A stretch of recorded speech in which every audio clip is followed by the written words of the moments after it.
All right, hey everybody, this is Rosh, and you're watching Helix Basics. This is a YouTube tutorial series I'm putting together to help new and experienced users program their Line 6 Helix. So a little about myself. Once again, my name is Rosh, and I build and program guitar rigs out here in the LA area as well as online.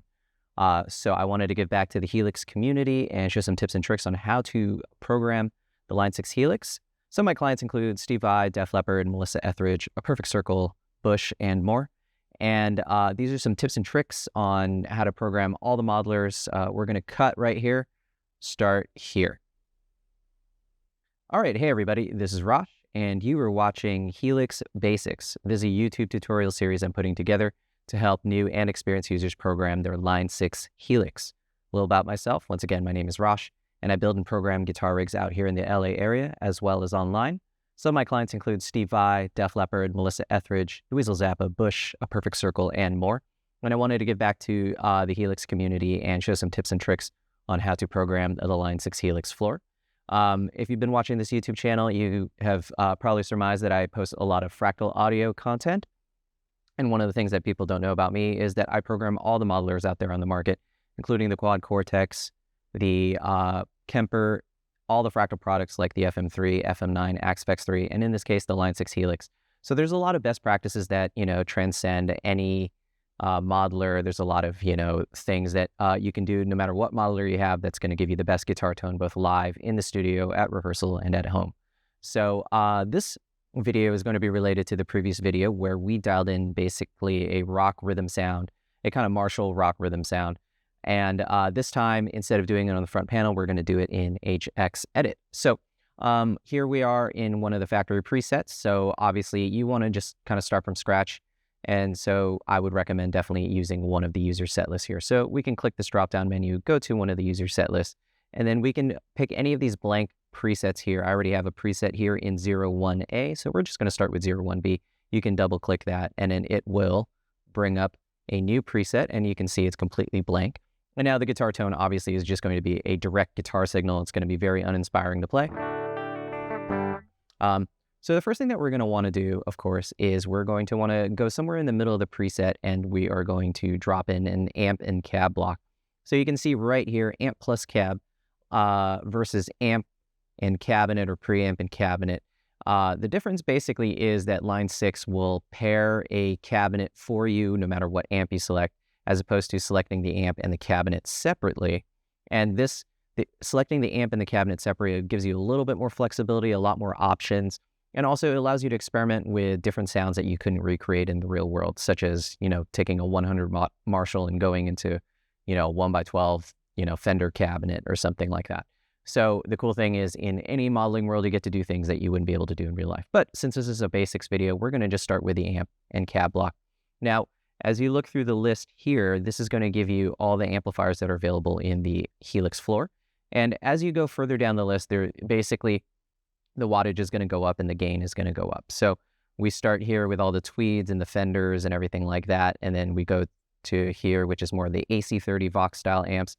And as we scroll down, when we get to the Brit, these are all kind of the Marshalls, and then the Cali and everything like that is more of the Mesa Boogies. So you can see that the gain and the wattage is going to go up on the amp. So in my opinion, one of the, best kind of Marshall amps that you're going to pick is probably going to be one of the Plexis. This is just kind of the quintessential Marshall sound that I think a lot of us are very familiar with from all our favorite records. So let's dial in something from there. And I'm also a fan of the Brit 2204. That's the JCM 800. That's a little bit more modern, a little bit more closer to, let's say, 80s and stuff like that. But let's start with the Plexi Jump. And what this is that the Plexi, let me just roll my volume off. This is going to be in a real Marshall, 4-input Marshall, you can jump 2 of the inputs. So you're actually like bridging both of the inputs. So this gives you access to 2 different gain stages here, the bright drive and the normal drive, as opposed to if we select just the normal, we only get 1 drive, or the bright, we only get 1 drive. So selecting the jump allows you to basically cascade both of the 2 drive signals to kind of blend in your tone a little bit. And I think if you definitely need more gain, this is definitely going to be the amp of choice. Now, again, by selecting the amplifier and cabinet block, Line 6 is already paired, a cabinet with the amp. So the cabinet that they paired with it is the Greenback 25. These are going to be, 25-watt Greenbacks in a Marshall cabinet, and it also pairs a 57 for you. So let's just hear what that kind of tone sounds like right from the get-go. So for me, I definitely don't need that much gain. So we're going to just dial back the gain a little bit, and I'll go into these parameters in just a second. So let's just pull the gain back a little bit, go back to the cabinet block.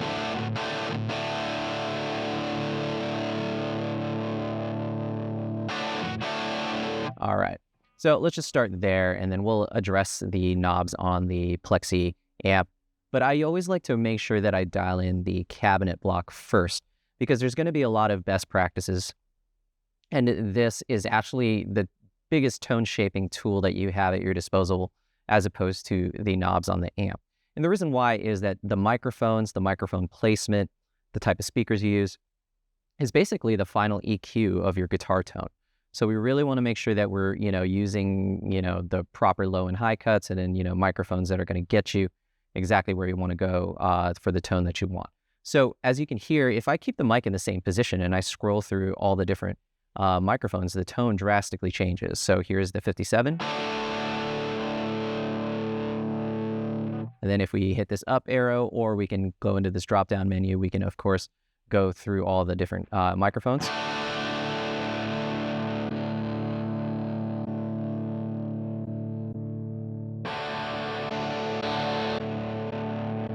And so what I'm doing right here is I'm clicking this drop-down menu, and I'm using the up arrow on my keyboard to scroll through the mic. So again, I'll start. Now, if we're all the way here at the very end, we can use the down arrow and scroll through the mic. So you can, of course, drag the slider right here to go through the mics, but you can hear that the tone completely changes between each of these microphones without moving the position.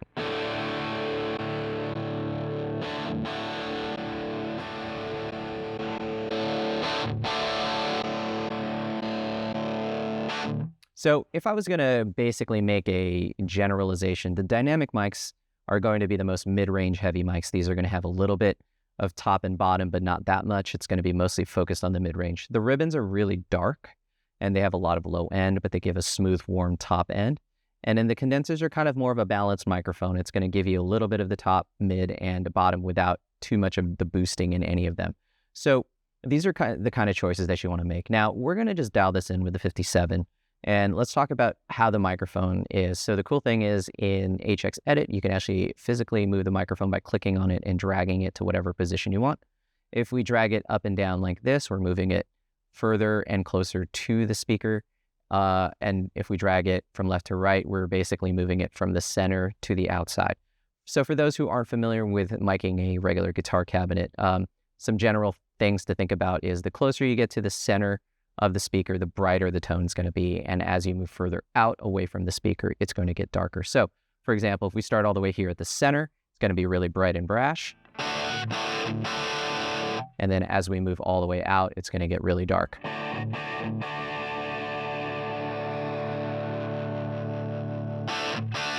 Now, some best practices are that most people generally, when they mic a cabinet, they start with basically what's called the cap edge. So it's basically the edge of the dust cap meeting the speaker. So, and Line 6 has already kind of dialed in that position for you. So around the 2.4 mark, you get to the cap edge. You can, of course, slide this around and then get to the cap edge right here. So this is a good starting point that I recommend for everybody. And then what you can do is, of course, move it further out if you need the tone to be darker, or move it towards the center if you need it to be brighter.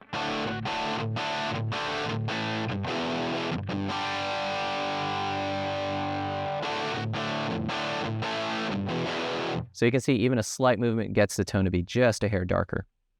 Now, one of the biggest things that is going to, definitely affect your tone is also the low and high cuts here. I definitely always recommend starting somewhere between 80 to 100 hertz for the low cut. So you can see 80 to 100 hertz here. And the reason why is it adds, if you're using a full range speaker, it adds a lot of boomy low end if you don't have any low cuts in there. So you want to get rid of that information and get rid of that part of the sonic spectrum in your guitar tone, because generally it just doesn't need to be there. It's going to conflict with the bass drum, the bass player, etc., and give you this really boomy low end that's going to be distracting. So I like to start at least at 80 hertz. Now, in terms of you listening on maybe headphones or, computer speakers, you're not going to hear the difference of of that versus no low cut at all. But again, the reason why is when you use a full range cabinet or something like that, you're going to hear that that low end really gets in the way. Now, the high cut, I generally recommend users start from somewhere between 5K and 8K. Somewhere around there is usually a good starting point, because above 8K is a lot of information that you generally can't even hear, or it's going to be just super bright. It gets in the way of the cymbals, the vocals, etc. And so if you listen to the guitar tone, I'm going to play, on the high strings, and you can hear that even if I go from all the way off to about 10K, there's not going to be much of a tonal difference. So here's a D chord.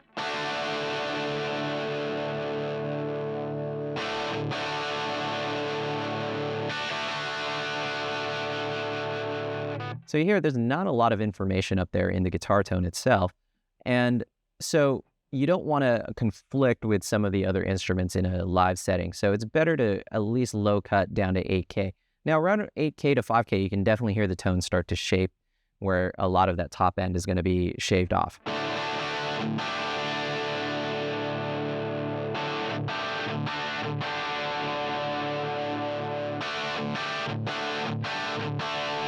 So you can hear right as I go down to 5K, there's definitely a lot of that sparkles lost in the top end. So right around here seems to be pretty good for me. I definitely want some detail in the top end, but not too much of that bright, kind of brash cutting, spiky pick attack kind of thing. All right. So now let's go. Now that we got this dialed in, we got a nice low cut and a nice high cut. It's going to sit in the mix a little bit better. And then now we can still move the microphone around to get a little bit of the tone that we're looking for. And then we can start messing with the knobs here. Now for me, most of the Marshalls, the bass being this high is going to give you a lot of that woofy low end. It's going to be loose and saggy down there. And we definitely don't want that.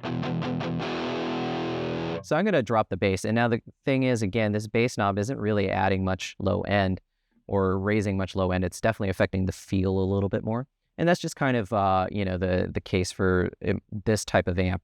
Sometimes some other amps, the bass knob is really functioning as, adding or subtracting low end. But for me, this is definitely more about the feel of the amp.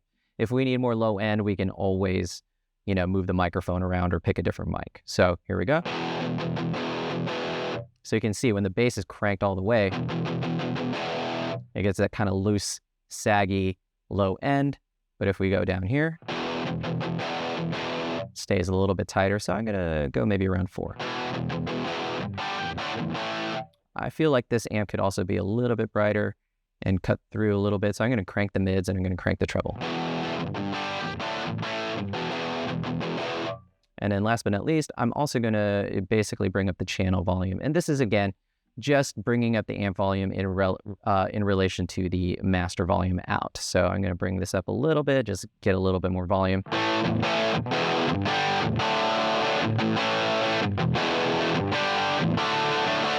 All right, it sounds pretty good for, again, a general rock rhythm tone. Now let's talk about the 2 drive knobs. The normal drive kind of adds more of the distortion in the low end of the signal path. So for example, if I'm playing a chord right here and I crank the normal drive up, you can hear more of the distortion in the low end, but not really. It just is kind of like low and saggy and kind of like woofy.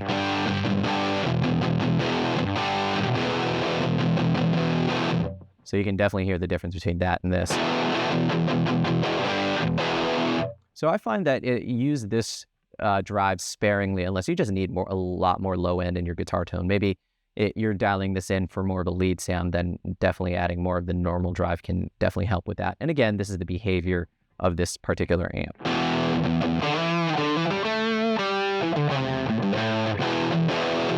So I feel like that's a lot there. We'll probably bring this down a little bit.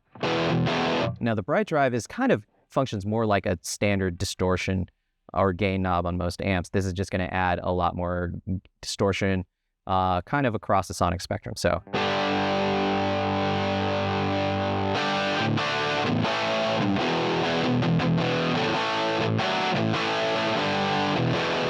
you can hear that it's adding more of the gain, but not that woofiness. And again, I'm going to bring this normal drive down just even more. So the thing that I'm listening for is I really love the Marshalls and Marshall style amps for the clarity that it gives you, even when you're playing triads and chords like that have a lot more information in it. You know, you don't want that just to be kind of a loud, you know, big fizzy kind of sound. So this gives a lot of details. So there I'm kind of doing, you know, triads on the guitar as opposed to just power chords. I still feel like it's a little loose and saggy in the low end, so I'm going to bring this down a little bit more.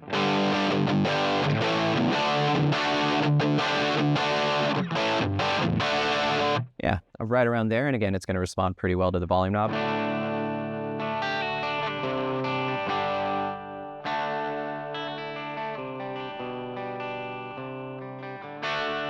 All right, now what we can do, of course, is start moving the microphone. I feel like this tone's a hair dark for me, so I'm going to bring it a little bit closer to the center.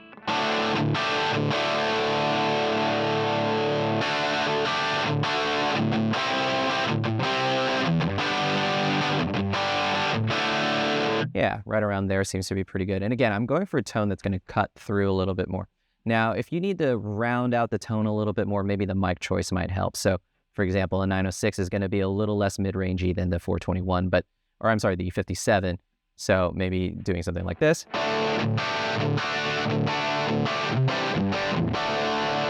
As opposed to the 57.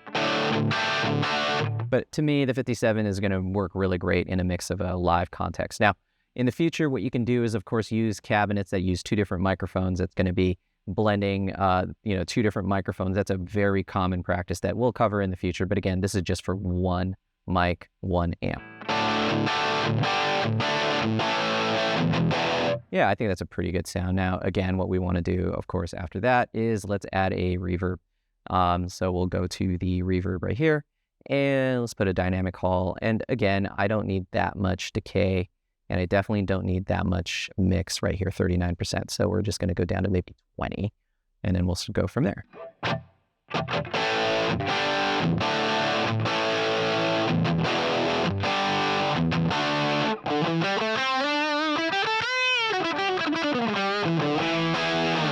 Yeah, that's a pretty nice standard kind of rock rhythm tone, Marshall tone. And again, if you're noticing, hey, I really wish this had more low end, or I really wish the top was a little smoother, the thing that you're definitely going to want to do is start experimenting with the microphones, or start experimenting with the cabinet block and then putting 2 microphones there. But again, for the time being, keeping it really simple using the amp and cab block, we're just going to stick with that. The low and high cuts definitely make a difference, getting your tone to sit in the mix a little bit better. So if this is a little too bright for you, you can, of course, dial down the the high cut, and it'll be a little bit darker.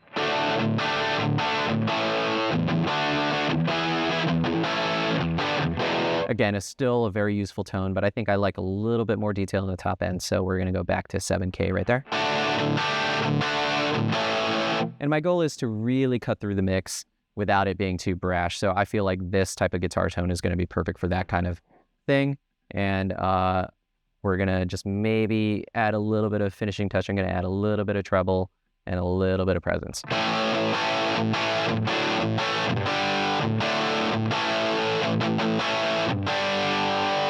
Yeah, I think that's going to be a very workable tone. And again, you can always add different effects here, but I think the amp is doing a lot of the heavy lifting. If you need a lead tone, I usually try to boost the amplifier with a overdrive pedal of some sort.